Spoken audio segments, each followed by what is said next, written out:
Om Swastiastu. Perkenalkan, nama saya Iputu Gede Padana, NIM 1911011022, kelas A Pagi dan Pasar, jurusan Pendidikan Agama Hindu, Universitas Hindu Negeri I Gusti Bagus Sugriwo. Baik, saya akan mempresentasikan cara mengajar dengan metode ceramah dengan materi Pancasrada. Baik, selamat pagi anak-anak.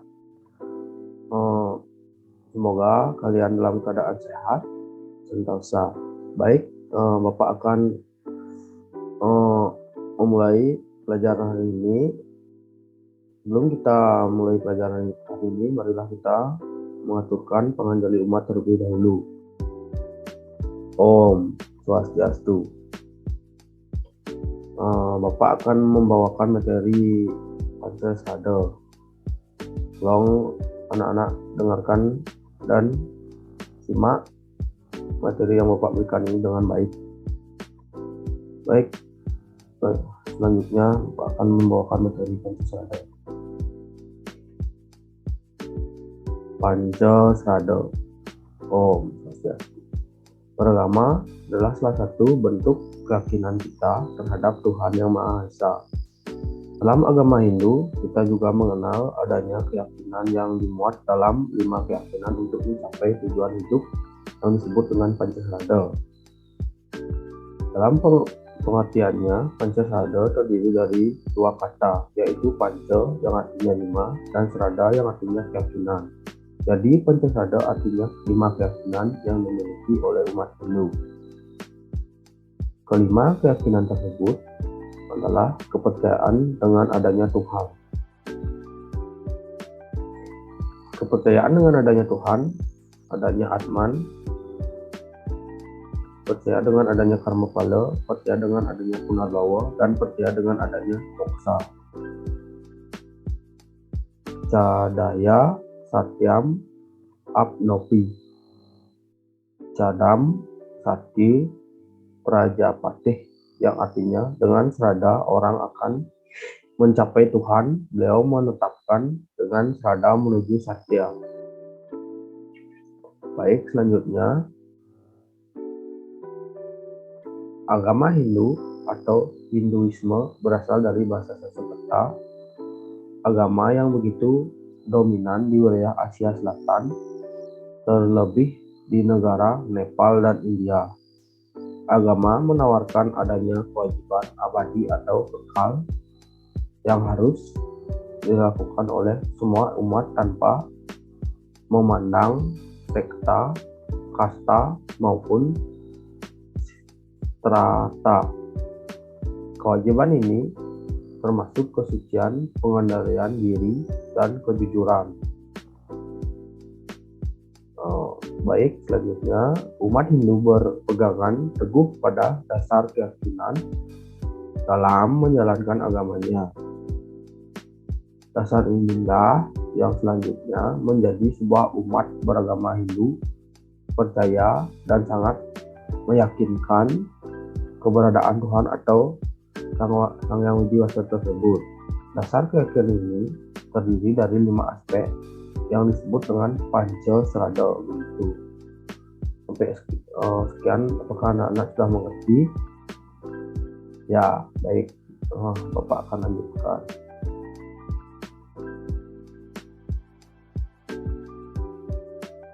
Bagian-bagian Pancasrada. 1. Brahman. Keyakinan terhadap Tuhan.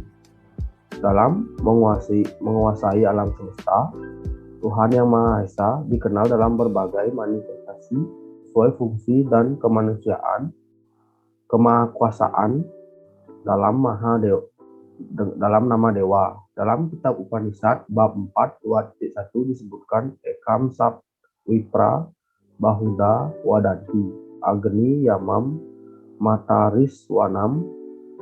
Tuhan hanya satu, tidak ada duanya. Tuhan adalah sumber dari segala sumber kehidupan dan akhir dari segala yang tercipta.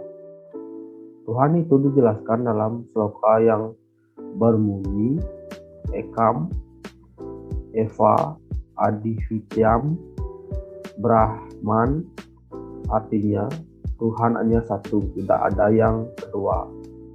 Atau dalam sloka Eko Narayana Nat Ihyo Wasti Kacit, yang artinya hanya ada satu Tuhan, sama sekali tidak ada duanya, begitu. Selanjutnya,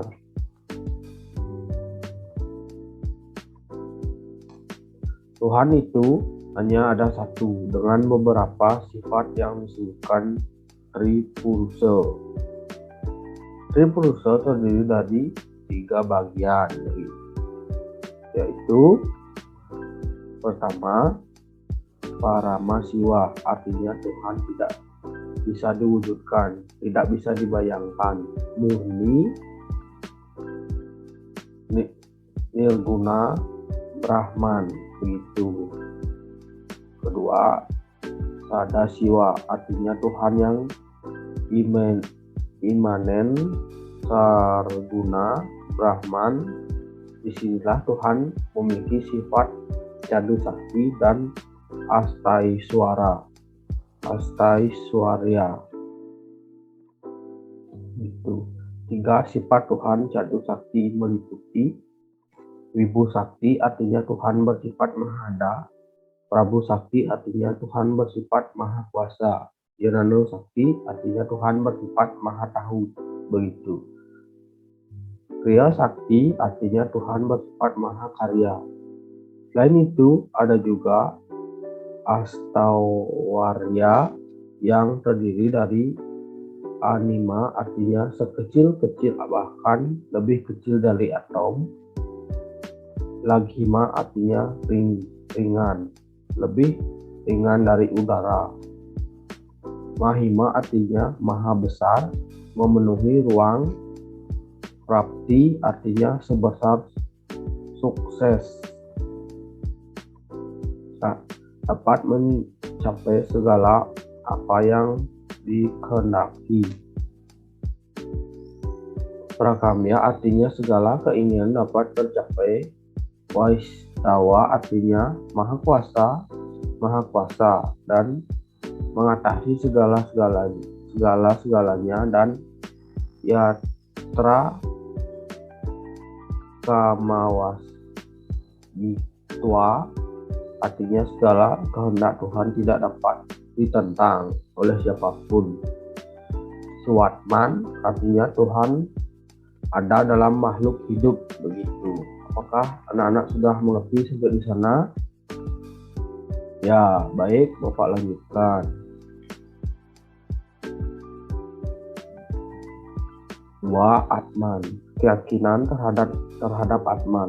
Atman itu adalah yang ada di dalam tubuh kita, bahwa setiap makhluk hidup di dunia ini adalah ciptaan Tuhan dan bagian dari Tuhan. Atman merupakan sinar suci atau bagian terkecil dari Brahman. Kitab Upanishad juga menyebutkan Atman, Brahman, Aikyam, begitu. Yang artinya Brahman dan Atman adalah satu.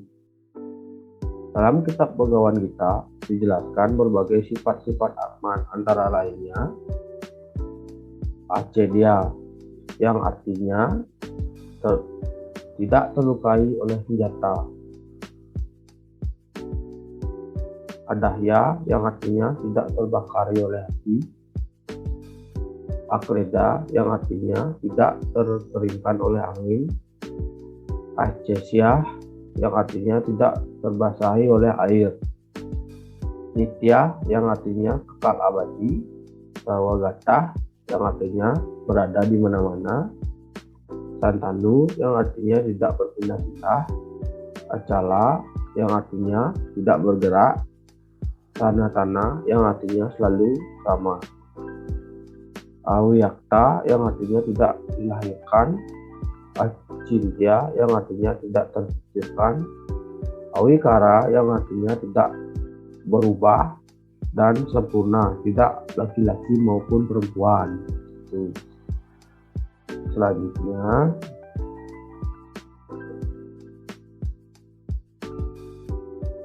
Nainam, Cidanti Sastrani na Cainam Kledayanti Apu na Soshayanti Marutah. Senjata tidak dapat melukai dia, dan api tidak bisa membakarnya. Angin tidak dapat mengeringkannya, dan air tidak bisa membasahinya. Aceh Yu Yam Adah Yu Yam Akledia Sosya Eva Ca Nityah Sarwagata Sanur Ahalu Yam Sanatana.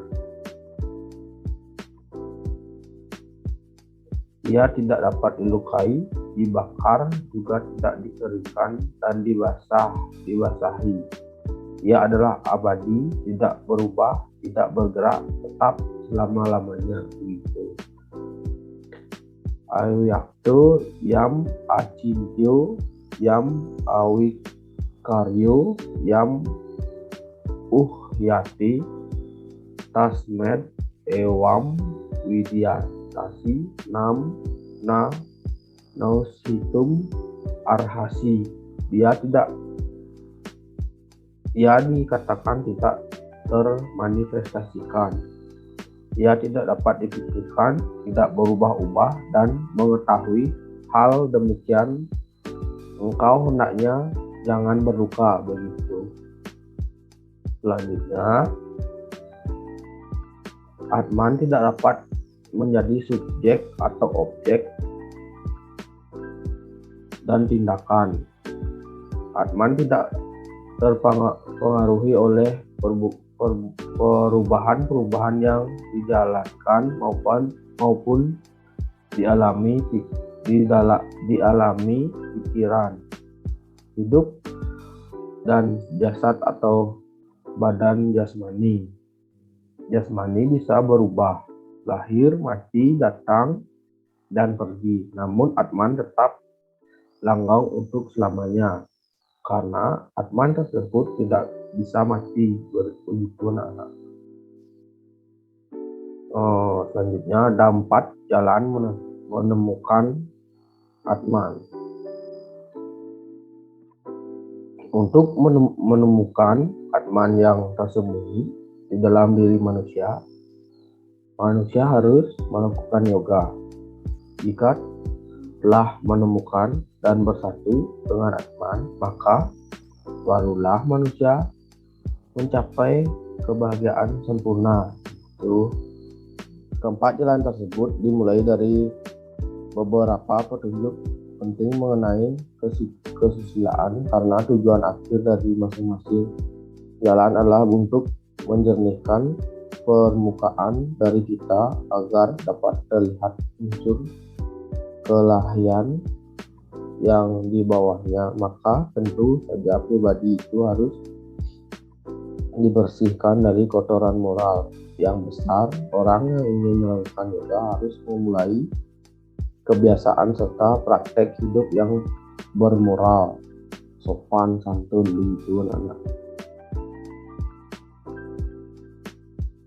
Jalan melalui pengetahuan Jana Marga Yoga Suding. Jalan melalui pengetahuan atau Jana Yoga diperuntukkan bagi orang-orang yang mempunyai kecenderungan intelektual yang kuat. Bagi orang yang seperti itu, Hindu menawarkan serangkaian samadhi dan pembuktian logis dimaksudkan untuk keyakinan si pemikir bahwa ada hal lebih dari dirinya yang berhingga itu. Jalan untuk memperoleh pengetahuan ini terdiri dari 3 langkah, yaitu mendengar, berpikir, dan mengalihkan. Pertama adalah mendengar, yakni mendengar ucapan dari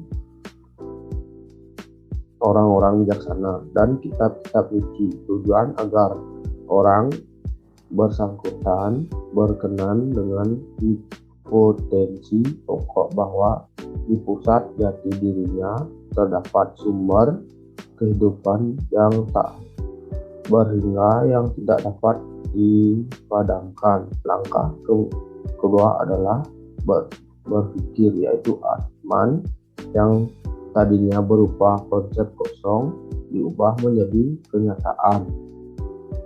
Mencoba membayangkan dirinya sebagai roh abadi itu, ia harus melihat dirinya dari sudut pandang yang berbeda, seolah-olah ia adalah pribadi yang berbeda karena memang dirinya adalah fana dan hanya Atman yang nyata.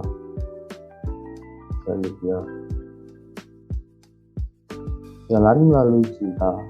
Jalan melalui cinta atau Bhakti Yoga berbeda dengan Jnana Yoga.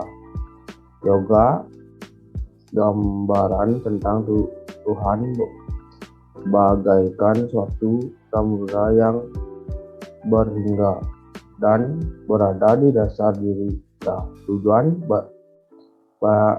bayangkan sebagai diri yang merembesi segala sesuatu yang sepenuhnya berbeda di dalam manusia ataupun di luar manusia. Tugas manusia adalah mengenal persatuan diri dengan Tuhan, dan Tuhan suka dipahami sebagai pribadi. Akan tetapi, bagi seorang yang lebih mengutamakan cinta daripada pikiran, Tuhan pastilah kelihatan berbeda dengan hal-hal tersebut. Pertama, Bhakti akan menolak semua pandangan yang menyatakan Tuhan adalah diri pribadi, bahkan diri yang paling dalam, dan berkeras bahwa Tuhan lain dari dirinya. Alasannya, karena cinta merupakan perasaan yang dicurahkan keluar. Kedua, tujuan jnana berbeda dengan Bhakti. Tujuannya bukanlah melihat kesatuan dirinya dengan Tuhan, melainkan untuk memuja Tuhan dengan segenap kemampuan yang ada pada dirinya. Apa yang harus dilakukan adalah mencintai Tuhan dengan setulus hati, mencintai dalam kehidupan, mencintai hal lain karena dia, dan mencintainya tanpa pamrih apapun. Itu. Sampai di sana apakah anak-anak sudah mengerti? Baik, Bapak akan lanjutkan. Ada 3 cara pendekatan Bhakti yang perlu diketahui, yaitu A. Japam, yaitu latihan menyebutkan nama Tuhan berulang-ulang kali. B. Mendengkukan pergantian cinta, menunjukkan pernyataan bahwa ada berbagai jenis cinta, misalnya cinta anak orang dan suami istri dan lain-lain. Cara ini mendorong orang yang melakukan yoga mengalihkan semua cinta kepada Tuhan. Pemujaan terhadap Tuhan menurut bentuk ideal seorang menurut agama Hindu dan tingkatannya. Cinta yang semakin mendalam dan timbal balik.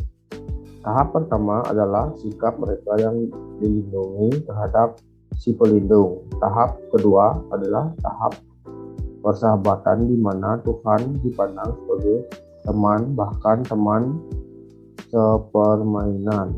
Tahap ketiga adalah sikap cinta orang tua di mana Tuhan dipandang manusia sebagai anak.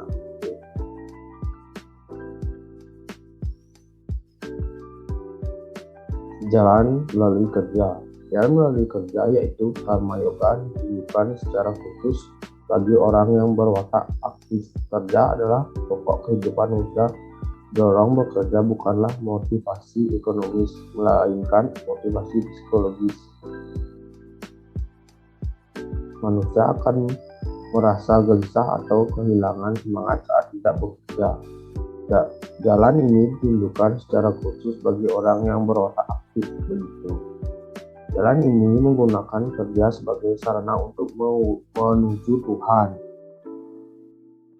Selanjutnya, Karma Yoga mempunyai rute-rute alternatif tergantung pada kita, apakah dengan psikologis atau dengan sikap cinta. Jadi Karma Yoga dapat dipraktikkan dengan gaya Jnana Yoga, pengetahuan atau Bhakti Yoga, cinta. Kerjaan dapat menjadi wahana menuju Tuhan melalui kedua hal tersebut, karena agama Hindu mengajarkan bahwa setiap tindakan yang dilakukan pada dunia di luar kita mempunyai reaksi yang sepadan, dan di dalam diri pelakunya setiap perbuatan yang manusia lakukan untuk kepentingan kesejahteraan diri manusia akan menambah satu lapisan ego yang semakin mempertebal jarak antara dirinya dan Tuhan, baik yang dipahami di dalam diri maupun luar diri.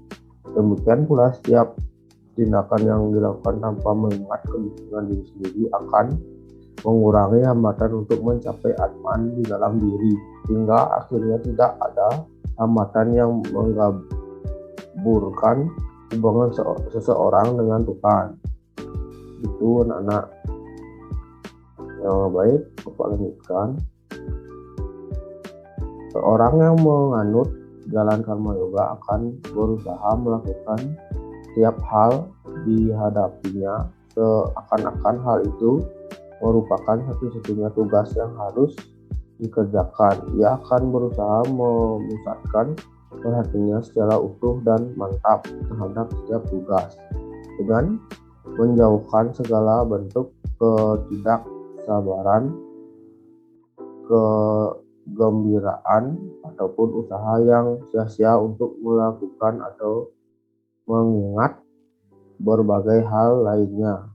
Dalam waktu yang sama, ia akan berusaha sekuat tenaga, karena jika tidak berarti ia telah menyerah kepada kemalasan yang merupakan sifat mementingkan diri sendiri. Jalan melalui latihan psikologis. Jalan melalui latihan psikologis disebut juga Raja Yoga karena jenis yoga ini mampu membawa orang ke taraf yang tinggi. Satu-satunya syarat yang diperlukan untuk memenuhi Raja Yoga ini adalah memiliki satu dugaan kuat bahwa diri manusia sebenarnya jauh lebih mengagumkan dari yang kita sadari saat ini. Orang yang melakukan Raja Yoga akan melakukan percobaan terhadap rohaninya sendiri dengan hipotesis bahwa Atman dan di dalam lapisan-lapisan diri manusia. Tujuan Raja Yoga adalah untuk membuktikan keabsahan dari pandangan tentang lapisan-lapisan ini. Tahap-tahap dari Raja Yoga 8 tingkat, namun dapat dibagi menjadi 4 bagian, yaitu persiapan psikis atau persiapan di bidang kesulitan, yaitu membunuh atau membenci, ataupun juga tidak mencuri, tidak membuat kostum, tidak berbuat curang, dan harus murni secara batin. B. Persiapan badani, yaitu harus menguasai gerak-gerik napas tubuh serta rasanya. C. Merenung, atau orang harus dapat memusatkan perhatian kepada sesuatu supaya menjadi tenang. Setelah tenang, harus merenung sesuatu. D. Samadhi, yang menghapuskan perasaan adanya identitas tubuh dan pikiran, menjadi mati terhadap segala perangsang dari luar, hanya sasaran yang direnungkan itulah yang tinggal bersinar-sinar begitu. Selanjutnya, jika telah dapat mencari tahap ini, maka ia telah mencapai tingkat moksa, yaitu kesadaran bahwa segala sesuatu satu dan dengan pengalamannya ia merealisasikan kesatuan itu bagi hanya Atman, Brahman saja yang kekal, sedangkan segala yang lain di dalam dunia ini adalah Atmaya atau tidak nyata. Percaya dengan adanya Atman artinya bahwa setiap makhluk hidup di dunia ada ciptaan Tuhan yang bagian dari Tuhan. Atma merupakan sinar titik atau bagian terkecil dari Brahman. Setiap yang bernapas di dunia memiliki Atman sehingga mereka bisa hidup. Atman adalah sumber hidupnya semua makhluk hidup, baik manusia, hewan, dan tumbuhan. 3. Karma pala, keyakinan terhadap hukum karma. Percaya dengan adanya karma pala artinya percaya dengan hasil perbuatan yang telah kita lakukan atau yang akan kita lakukan. Inilah hukum universal yang dipercayai oleh umat Hindu. Karma pala atau karma pala adalah salah satu dari 5 keyakinan tersesat dari agama Hindu. Sifat serta filsafat dari agama Dhamit berakar dari dua kata yaitu karma dan pala. Karma berarti perbuatan, aksi, dan pala berarti buah hasil. Karma pala berarti 2 buah dari perbuatan baik yang telah dilakukan maupun yang akan dilakukan.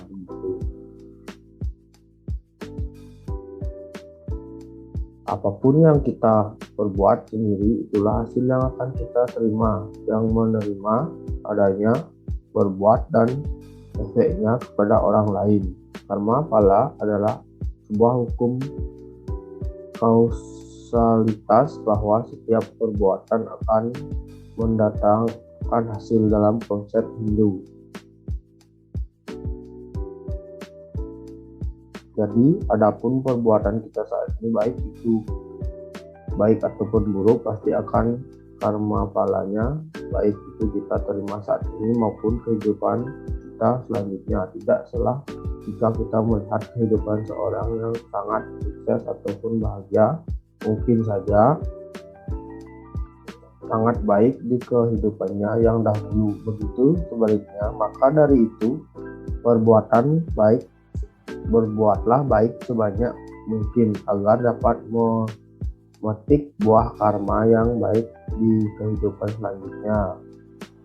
Itu segitu apakah anak-anak sudah mengerti? Baik, Bapak akan lanjutkan. Punarbawa atau samsara, keyakinan terhadap penjelmaan kembali, reinkarnasi. Punarbawa adalah kelahiran kembali, sedangkan samsara berarti sengsara, di mana Atman belum bisa menyatukan dengan Brahman.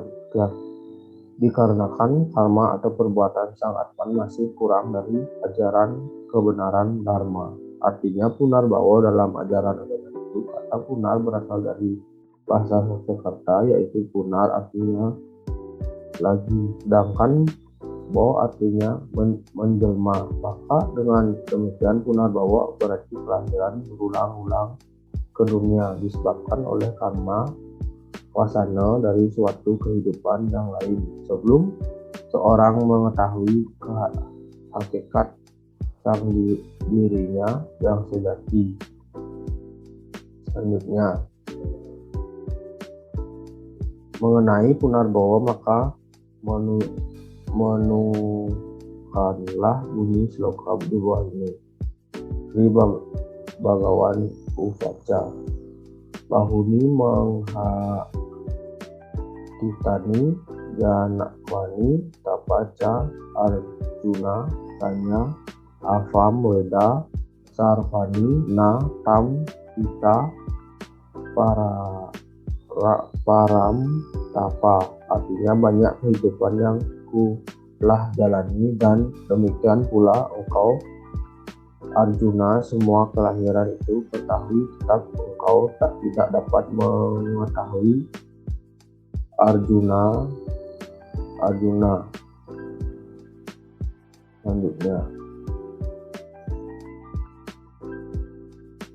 moksa, keyakinan terhadap bersatunya Atman dengan Brahman. Moksa merupakan tujuan tertinggi dari umat Hindu, di mana disebutkan moksa tam jagadita yaja iti dharma, yang artinya tujuan agama dharma adalah untuk mencapai moksa, kelepasan dari kesenangan duniawi jagadita. Tingkatan moksa ada 4, yaitu samikya, artinya satu kebebasan yang dapat dicari oleh seorang semasa hidupnya di dunia. Hal ini dapat dilakukan oleh raja yogi atau para maharsi. Beliau dapat melakukan yoga samadhi, dapat dilepaskan unsur-unsur maya, sehingga beliau dapat mendengarkan wahyu Tuhan dalam keadaan yang demikian itu. Atman sangat dekat dengan Tuhan atau Brahman. Selanjutnya, sarupa artinya suatu kebebasan yang dicapai oleh seorang karena kelahirannya, di mana kedudukan Atman merupakan pancaran dari kemahakuasaan Tuhan. Contohnya adalah Resi Rama dan Buddha serta Resi Krishna dalam wujud awatara.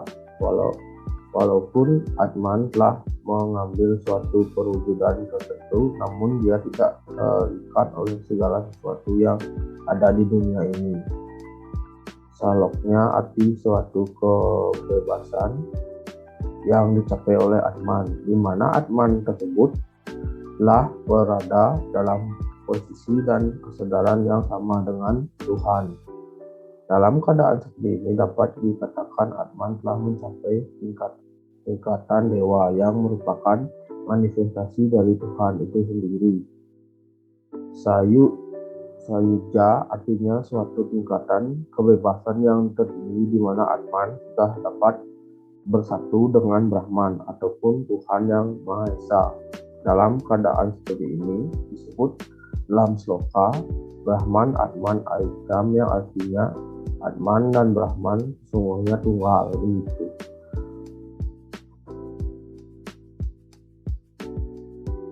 Moksa merupakan sifat filsafat agama yang populer di India sejak ribuan tahun. Moksa berasal dari bahasa Sanskerta yang berarti membebaskan atau kebersamaan dari siklus reinkarnasi. Umat Hindu dan Buddha selama ini sangat mempercayai konsep reinkarnasi ataupun punarbawa.